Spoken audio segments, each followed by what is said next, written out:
Personally, I won't be attending any protest in the sense of going to the rallies, but my entire life, and certainly the last 40 years, have been about advocating the rights of First Nations people.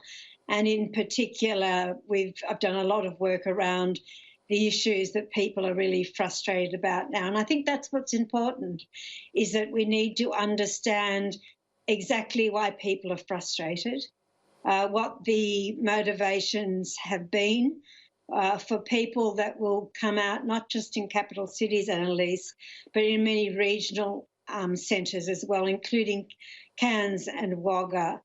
And of course, that people stay as safe as they possibly can be in those circumstances.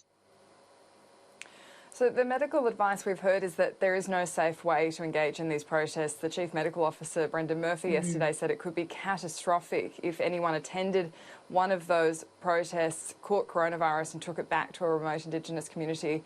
Is your advice to people to not attend in person any of these protests? Well, the best advice I've heard was very early this morning on, I think it was ABC radio. I was listening to Coronacast. And the advice was, if you are going to attend, which of course is a decision that people will make, we urge people to look at what the legal situation is in that particular state or territory, and they vary across the country.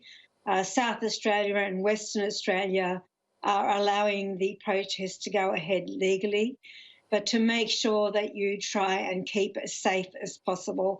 And I am sure, Annalise, there are discussions going on right now between the Sydney organisers and the New South Wales Police about what the management should be this afternoon. Labor is saying also very clearly that there are many ways that you can advocate about the issues of deaths in custody. And part of that, importantly, is dialogue that just shouldn't happen when these things flare up, but there's a dialogue that should be going along all the time. On the point of that flare-up, this has obviously been prompted by the killing of George Floyd in the United States. Why do you think this has become such an issue for Aboriginal Australians now? Yeah.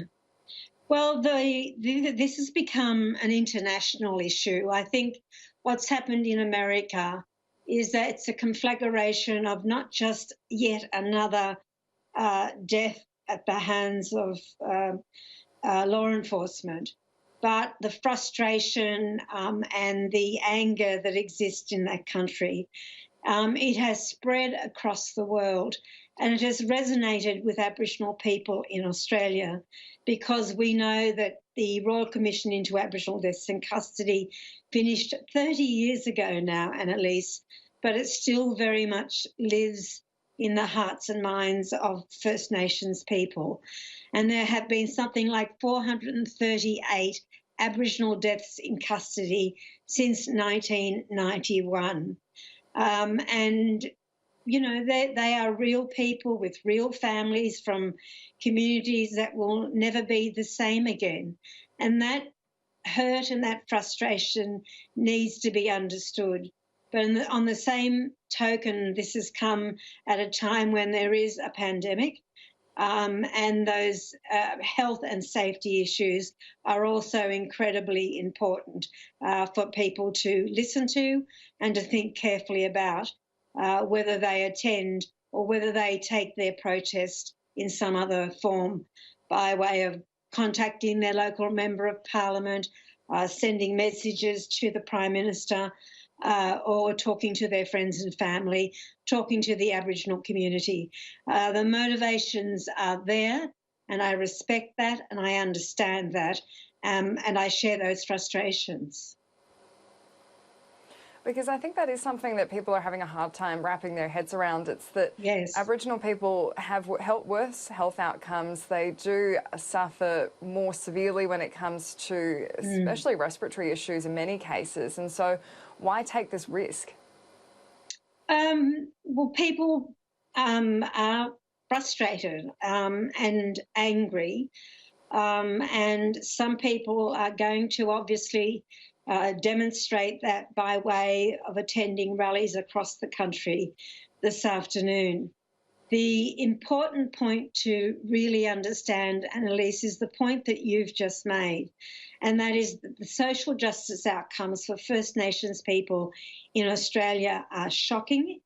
Aboriginal people are the most incarcerated people in the world, and we've just had Reconciliation Week, and people are really furious about the actions of Rio Tinto. And Labor has been very clear in saying that we are calling on the government to introduce justice targets and targets about the statutory removal of Aboriginal children into out-of-home care in whatever the new Closing the Gap targets are. They are very real calls and genuine calls from the party that I represent. So if you're not attending a protest in person, what will you be doing today to take part in these protests? I'm going to be entering into some very important dialogues over the weekend. I'll continue with the work that I've done for 40 years, and that is advocating on behalf of the rights of First Nations people. And I will have very much in my heart and in my mind, as I think many millions of Australian people will have, and that is whether or not we live in a just country when it comes to the social justice outcomes for First Nations people. People need to think about that. But the other thing that I would say, Annalise, and I know that you understand this, is that Australia and the Uluru Statement has called for a national process of truth-telling, and it is through truth-telling that we will be together as a nation at some point in the future. I am sure of that. Linda Burney, thank you for your time. Thanks, Annalise.